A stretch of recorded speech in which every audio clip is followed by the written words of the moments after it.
ఇది అలాంటి చరిత్ర కాదు, గిరాయిపల్లి అడవుల చరిత్ర. ఒక్కసారి తలుచుకుందాం, చరిత్రని ఎలా ఉండబోతుందో తెలుసుకుందాం. ఈనాటి ఈ మన వ్లాగ్ గిరాయిపల్లి అడవుల చరిత్ర గురించి ఎలా ఉంది, ఎలా జరిగింది, ఏం జరిగింది ఒక్కసారి మనం గుర్తు చేసుకుందాం.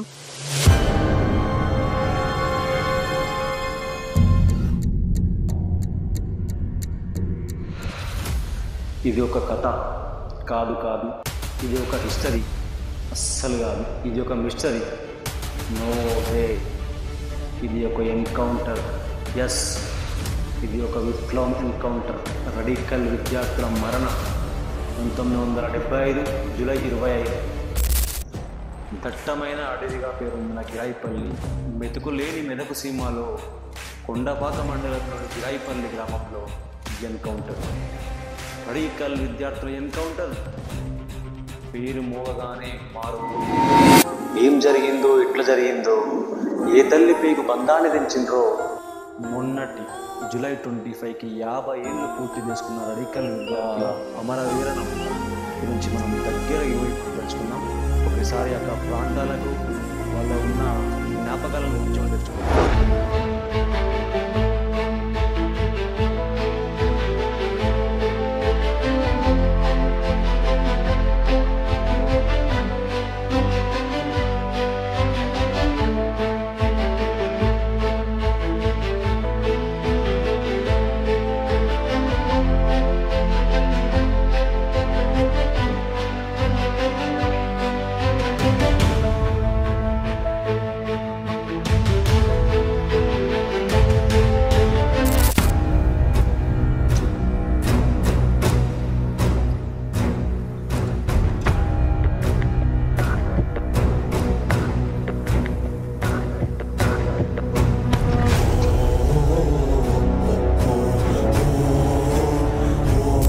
అడవి తల్లి మనసు వలె మనసున్న మంచి ప్రజలు అణచివేత ఎదురైతే ప్రకృతి కన్నెర చేసినట్లుగా ఉంటుంది వాళ్ళ తిరుగుబాటు.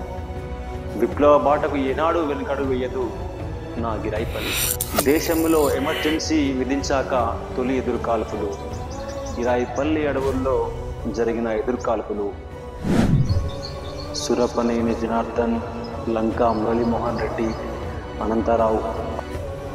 పేపర్ కథనం ప్రకారం 1975 జూలై 25 నాడు కంటే ముందు రోజుల్లో సిద్దిపేట కేంద్రంగా మురళీమోహన్ని పోలీసులు పట్టుకొని, అదేవిధంగా మిగతా ఉన్న సహచరులు ముగ్గురిని హైదరాబాద్లో వాళ్ళ పార్టీ మీటింగ్కి వెళ్తున్న సందర్భంలో పట్టుకొని, ఏదైతే ములుగు అడవి ఉందో ఆ ములుగు అడవిలో వాళ్ళ ముగ్గురిని, ఈయనతో పాటు నలుగురిని బంధించి చిత్రహింసలు పెట్టి మరీ గిరాయిపల్లి అడవిలో తీసుకొచ్చి చెట్లకు కట్టి కాల్చి చంపేశారన్నది మన పేపర్ కథనం ద్వారా తెలుసుకోవడం జరిగింది.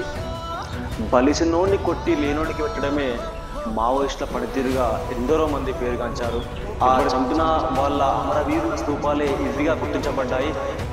ఒక కన్ను కన్నీరు గారిస్తే ఒక కన్ను కర్తవ్యం బోధిస్తుంది. ఈ నిజంగా ఈ వడ్డు నక్సలైట్ల గురించి అని చెప్పి మనం నిజంగా అనుకోవచ్చు.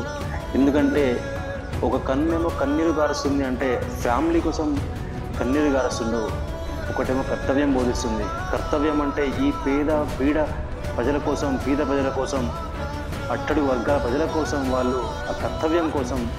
సో వాళ్ళని గుర్తు చేసుకుంటూ మన ఈ వీడియో ప్లీజ్ చూశారు కదా ఈనాటి మన వ్లాగ్ ఎలా ఉంది. ఇక్కడ యాక్చువల్లీ మనము లాస్ట్ టైం ఒక వీడియో చేసాం కదా, అమ్మమ్మ వాళ్ళ ఊరు అని చెప్పేసి. ఆ అమ్మమ్మ వాళ్ళ ఊరు వీడియో చూశాక ఈ వీడియోలో ఇక్కడున్న వాళ్ళు మనకు ఒక విధమైన వీడియో చేయమని చెప్పేసి అడగడం వల్ల మనం ఈ వీడియో చేయడం జరిగింది.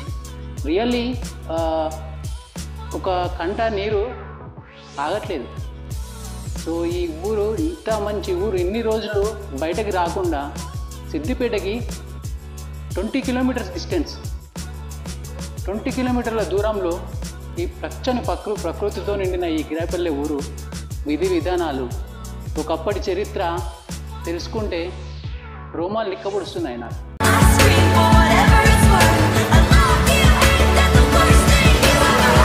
Subscribe to my channel.